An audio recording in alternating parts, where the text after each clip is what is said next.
Sublimez votre intérieur avec nos collections uniques et élégantes.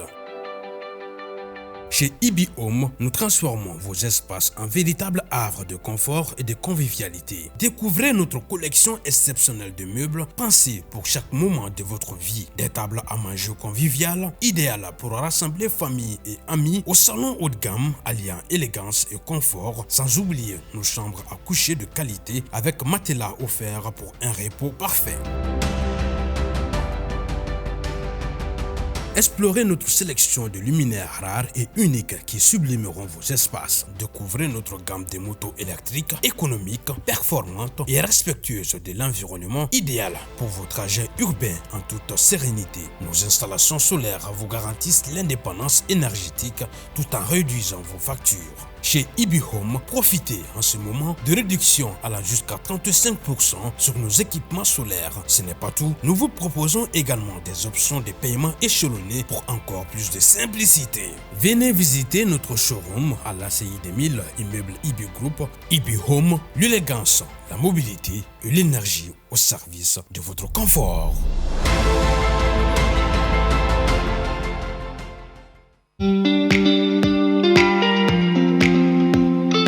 Plongez dans l'expérience gastronomique ultime au Sky Buffet, situé au cœur de Bamako dans le quartier ACI 2000.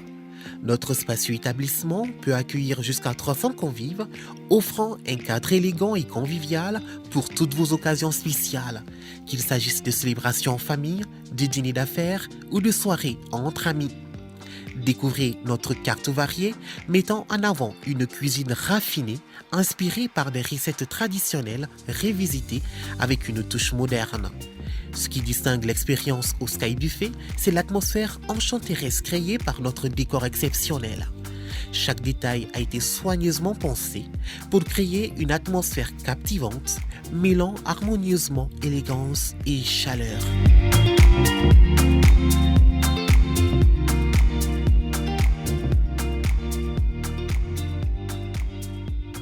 Des saveurs authentiques, des ingrédients de qualité et une présentation soignée vous attendent à chaque buffet.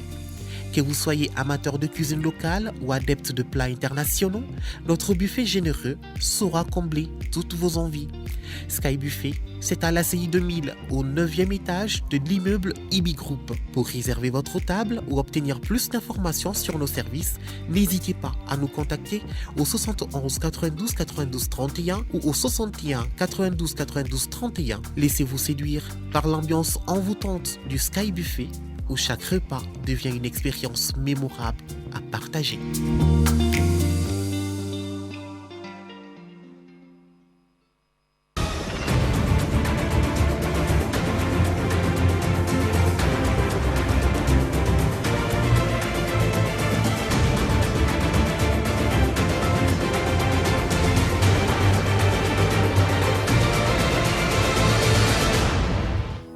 Festival international Mali du Rire ale takudurna be sena ni waati na kulukurukaw fei a jiralen do k'a fɔ ko ni baara ninnu bɛɛ lajɛlen kɔkɔrɔma donnen do fɔn maya ale ni 1xbet fɛ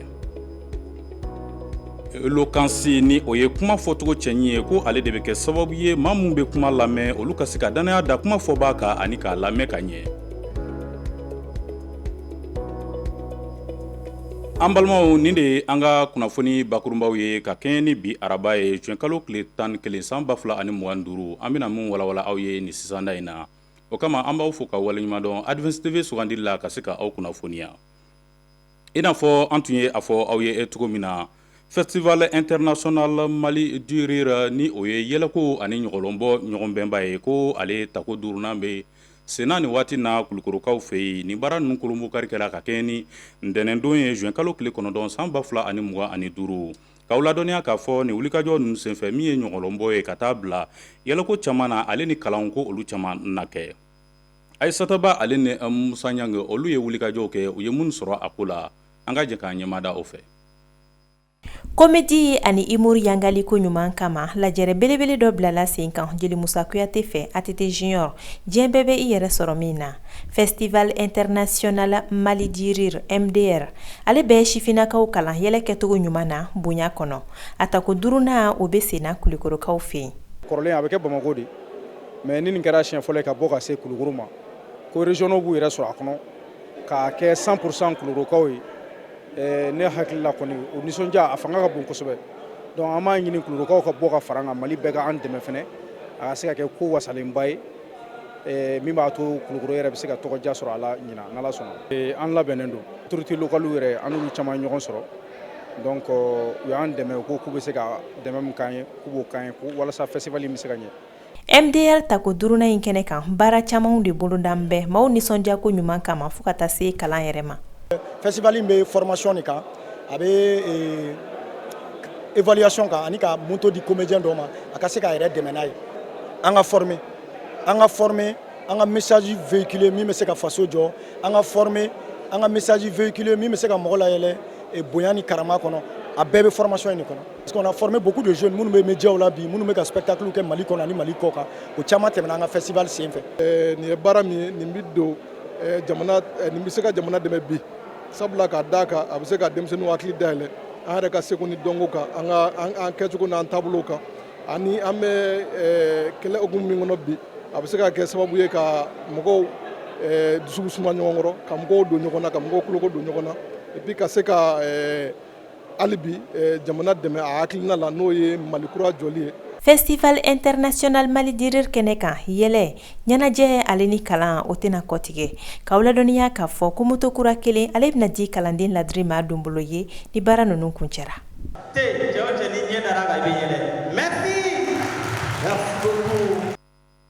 Alisa an bɛ taa ni kunnafoniyaw ye k'aw ladɔnniya k'a fɔ an ka baaradaw la maa mun bɛ kɔrɔfɔ ta ka laseliw kɛ ko kuma fɔcogo cɛɲi ale de bɛ kɛ sababu ye kuma bɛ ta ka ɲɛsin maa ma o ka se ka faamuyali caman sɔrɔ ani ka danaya da kuma fɔbaga kan o kama yaasa an ka se ka faamuyali caman sɔrɔ nin ko ninnu na Zayide Zubo ye ale ye wulikajɔw kɛ a ye minnu sɔrɔ Mamadu Jalo ale b'o lakali an ye.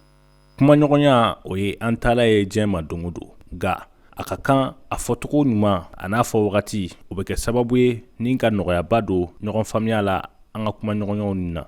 Nous sommes une équipe de 15 donc anw ye maa 15 ye o kama yaasa i kumakanw ka lamɛn fɔ i ka kumacogo dɔn ale ni i ka fɔtaw dɔn. Faut savoir quoi dire pour que tu puisses pas vexer les autres. La gestion des ressources humaines est la gestion la plus difficile. Maanifinw marali ye baara gɛlɛman ye ka sababu kɛ bɛɛ n'i kɛcogo o kama fɔ i ka se bɛɛ minɛcogo la ani i ka kuma fɔtaw ale ni i ka kokɛtaw i ka ɲi ka olu jateminɛ kosɛbɛ. Maa minnu bɛ yen nɔ n'olu ka dɔnniya carilen don kunnafonidi ani kuma kɛcogo ɲuman na olu y'a yira k'a fɔ. L'éloquence c'est pas une chose en réalité. Kumacogo cɛɲi ale ni kɛcogo cɛɲi o tɛ dankanko ye. Maa bɛ se ka i yɛrɛ dege o bɛɛ lajɛlen na. Maa camanw bɛ yen minnu bɛ gɛlɛya caman sɔrɔ kuma la ka sababu kɛ kuma fɔcogo ani kuma fɔta ye. Quels sont les mots qu'il faut prononcer? Hali n'a sɔrɔ kumacogo cɛni ale kanunen don baaraɲɔgɔnya kɔnɔna la fo ka taa se jama mara ma nka a ka kan maa minnu bɛ yen nɔ n'u bɛ kuma k'u sinsin kosɛbɛ u bɛ fɛ ka kibaruya minnu lase olu ka se ka faamuya. Quand vous voulez parler au cœur des autres, utilisez votre... Ka kuma ni i dusukun ye kɔnɔnajɛlenya na o de b'a to maaw bɛ i faamu.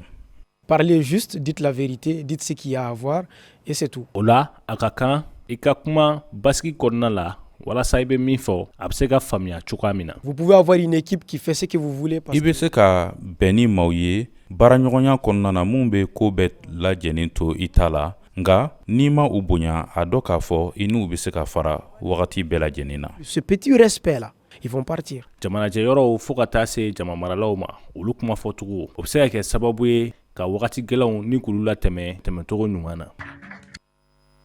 Kunnafoni nasira wɛrɛw la k'aw ladɔnniya k'a fɔ yuguyugu olu ye finiw ye mun bɛ na ka bɔ tubabu la ko fɛnw don mun kɔni carilen don an ka sugu kɔnɔnaw la kosɛbɛ wa ale de bɛ kɛ sababu ye k'an ka fɛɛrɛbɔkow bɛɛ lajɛlen nɔgɔya yaasa a ka se ka faamuyali caman sɔrɔ min ye Aminatu Tarawele ale ye wulikajɔw kɛ a ye minnu sɔrɔ an ka jɛ ka an ɲɛmada o fɛ. Yuguyugu ye fɛn ye an caman mago bɛ se min ma an ka fini dontaw la don finiw don minnu ma ka di sabula fini sugu bɛɛ bɛ sɔrɔ a la. An kɔni an bɛ t'u ta sugunikura de la wa ɔrɔbu b'a la boyfriendw b'a la karigo yɛrɛ fɛnɛ bɛ yen a ka ca wa Molantu wane bi me olu bɛɛ ɔrɔbu ye minnu ka d'u ye kosɛbɛ i n'a fɔ kura bɔlen ninnu olu de ka d'u ye. Yan Pɔnbada la n'o ye yuguyugu feereyɔrɔ ye min lakodɔnnen don kosɛbɛ yuguyugu sanbagaw fɛ sɔngɔ bɛɛ bɛ sɔrɔ. Duloki bɛ daminɛ 200 de la ka yɛlɛ sanfɛ. Fɔlɔ fana a bɛ taa 200, 300, 400, 600 ka yɛlɛ. Donc bɛɛ n'i ka i ka minɛ a bɛ komi a ɲɛ dan yɔrɔ quoi. Premier choix da kelen t'a la wa ne b'a se ka dɔw feere 1000 n bɛ dɔw feere 600 n bɛ dɔw feere 800 n bɛ dɔw feere 500. I n'a fɔ sugu tɔw yuguyugu feere fana n'a ka danfaraw don. I b'a la parce que i bɛ taa dɔw ta a bɛɛ tɛ sa i bolo yɔrɔnin kelen wa. A marché ka gɛlɛn dɔɔnin degunba de b'an ka yɔrɔ la a feerebaga de caya de don wa walima ka Ala ye k'a dɔn.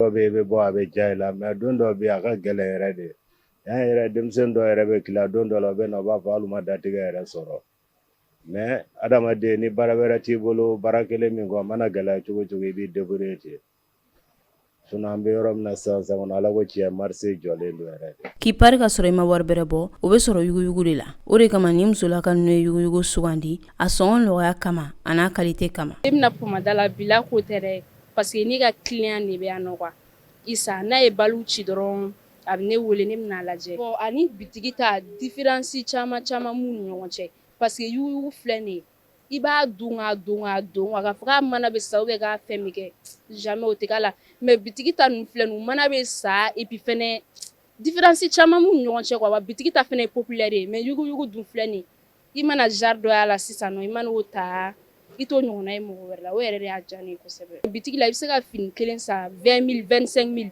n'i nana yuguyugu la i bɛ se ka bɔ ni pantalon den 6 ou 7 complet yɔrɔ différence bɛ yen. Finiw da ka di et puis qualité ɲɛnamaw don i b'a don a bɛ ko ka mɛn yɛrɛ ka sɔrɔ a ma tiɲɛ mais butigi dun filɛ n'i y'a don a mana sa ka di a dan y'a ɲumanni wagatinin dɔrɔn de kasako ye ko yɛrɛ n'a kora ka ban dɔrɔn y'a bannen de. K'aw ladɔnniya k'a fɔ yuguyugu ye fɛn ye min ɲɔgɔn man ca wa a sɔngɔ nɔgɔya kama a bɛ maa fɛɛrɛ bɔ.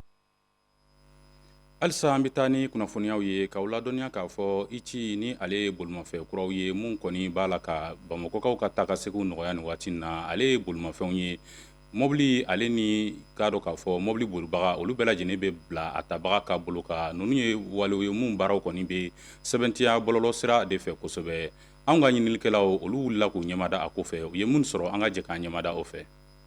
VTCw ni olu ye taxi kuraw ye mun bɛ maaw ta ani chauffeurkɛ yɛrɛ fɛnɛ bɛ baara kɛ a ka clients ye olu ye bolimafɛnw ye mun b'a la ka caya kosɛbɛ Bamakɔ nin waati in na bolimafɛnw don mun t'i ye ɲɛ na nka n'i ye a lajɛ i b'a ye k'a fɔ u b'a la ka u jɔyɔrɔ fɛnɛ ta an ka taxi kɔrɔlenw olu fɛnɛ kɛrɛfɛ.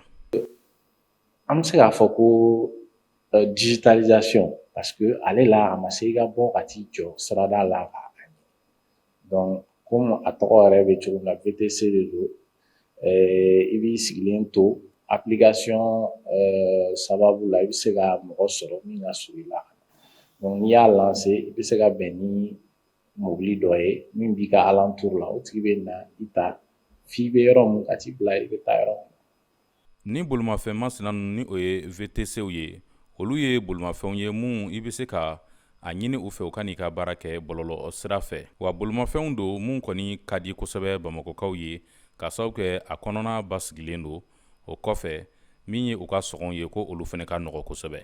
Wariko ta fanfɛla la a bɛ mɔgɔ caman kunkolo la k'a fɔ ko application taxi ninnu da ka gɛlɛn n'an bɛ taxi local minnu ta ka kɔrɔ alors que ne bolo a bɛɛ ye sɔngɔ kelen ni kuma diyara n da yɛrɛ m'a fɔ olu yɛrɛ ta ka fisa n'an ka taxi kɔrɔ an bɛ minnu ta parce que ne bolo olu bɛ bingali de kan kan en fait mais nin na déjà quartier bɛɛ n'a prix de don.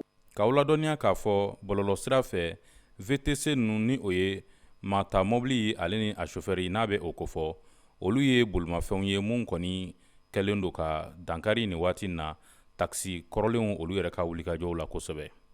Application ninnu bon ne kɔni bolo bon anw minnu kɔni bɛ taxi kɔnɔ anw ka baara taxi ka kɔrɔ bon a cogoya kɔnɔ bon anw ka tiɲɛ yɛrɛ la anw ka nafa tɛ a kɔnɔ a bɛ ka degun yɛrɛ se anw ma yɛrɛ a bɛ ka degun yɛrɛ se anw ma parce que mobili siya caman bɛ ka baara in kɛ sisan minnu ka baara yɛrɛ tɛ fɛn yɛrɛ voilà parce que an bɛ ka y'ali katikatiw mobile de luxe an bɛ k'a ye san u bɛ ka baara kɛ ni application ye. Nin waati na maaw ka taakasegin ni o ye transport ye ale ye fɛn ye min kɔni b'a la ka cari kosɛbɛ wa min ye VTCw ye olu fɛnɛ ye walew ye wale minnu b'a la ka nin waati na ka u jɔyɔrɔ bɛɛ lajɛlen ta Bamakokaw ka taakasegiw la kama ka se ka bɛnɲɔgɔnya o sɔrɔ min ye i k'a dɔn k'a fɔ VTC ninnu ale ni an ka taxi kɔrɔlenw a tɛ taa ni kumaɲɔgɔnya tɛ ani ni baarabolo in ale labɛnni na ka ɲɛ.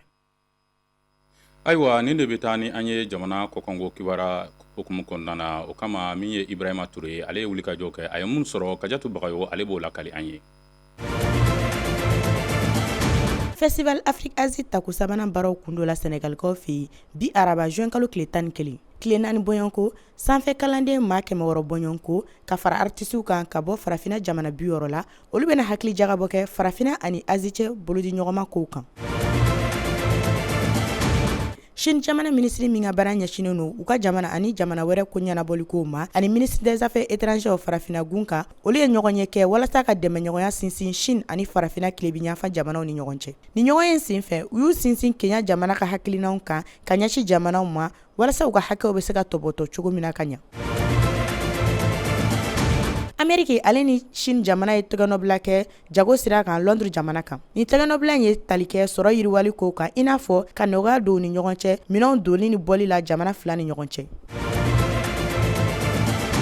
Autriche jamana bɛ sanga bodalasigi la ka kɛ ni marifaci min kɛra n'o kɛra sababu ye ka maa 10 bɔɲɔngo bɔnɛ u ɲin na Lycée de Grâce la. Nin waleya yɛrɛ kɛra sifinakan fɛ min sisan bɛ ti jɔ san 21 bɔɲɔngo la. Nin waleya kofɔlen kɛlen kɔfɛ a yɛrɛ kɛra sababu ye k'a yɛrɛ bɔnɛ a ɲin na. An b'aw ladɔnniya k'a fɔ ko nin waleya in kɛlen ni jamanaden ninnu kɔni ye tasibila kɛ ka ɲɛsin nin fure ninnu ma.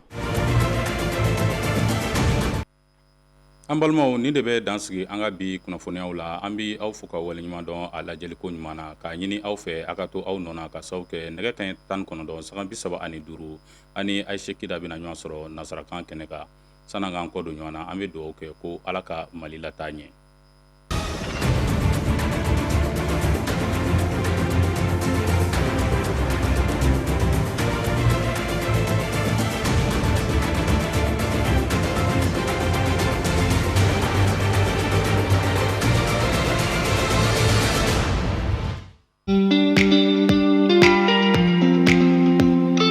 Plongez dans l'expérience gastronomique ultime au Sky Buffet, situé au cœur de Bamako, dans le quartier ACI 2000. Notre spacieux établissement peut accueillir jusqu'à 300 convives, offrant un cadre élégant et convivial pour toutes vos occasions spéciales, qu'il s'agisse de célébrations en famille, de dîners d'affaires ou de soirées entre amis.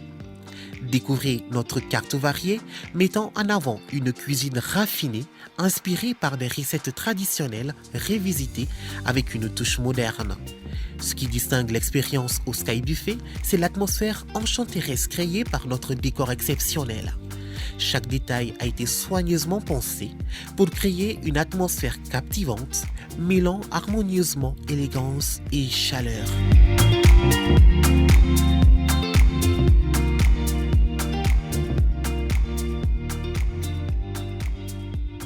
Des saveurs authentiques, des ingrédients de qualité et une présentation soignée vous attendent à chaque buffet. Que vous soyez amateur de cuisine locale ou adepte de plats internationaux, notre buffet généreux saura combler toutes vos envies. Sky Buffet, c'est à l'ACI 2000, au 9e étage de l'immeuble IBI Group. Pour réserver votre table ou obtenir plus d'informations sur nos services, n'hésitez pas à nous contacter au 71 92 92 31 ou au 61 92 92 31. Laissez-vous séduire par l'ambiance envoûtante du Sky Buffet, où chaque repas devient une expérience mémorable à partager.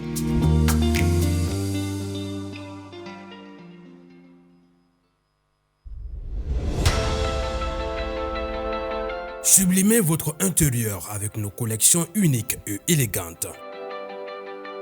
Chez IBI Home, nous transformons vos espaces en véritables havres de confort et de convivialité. Découvrez notre collection exceptionnelle de meubles pensés pour chaque moment de votre vie. Des tables à manger conviviales, idéales pour rassembler famille et amis, au salon haut de gamme alliant élégance et confort, sans oublier nos chambres à coucher de qualité avec matelas offerts pour un repos parfait. Explorez notre sélection de luminaires rares et uniques qui sublimeront vos espaces. Découvrez notre gamme de motos électriques, économiques, performantes et respectueuses de l'environnement, idéales pour vos trajets urbains en toute sérénité. Nos installations solaires vous garantissent l'indépendance énergétique tout en réduisant vos factures. Chez Ibi Home, profitez en ce moment de réductions allant jusqu'à 35% sur nos équipements solaires. Ce n'est pas tout, nous vous proposons également des options de paiement échelonnées pour encore plus de simplicité.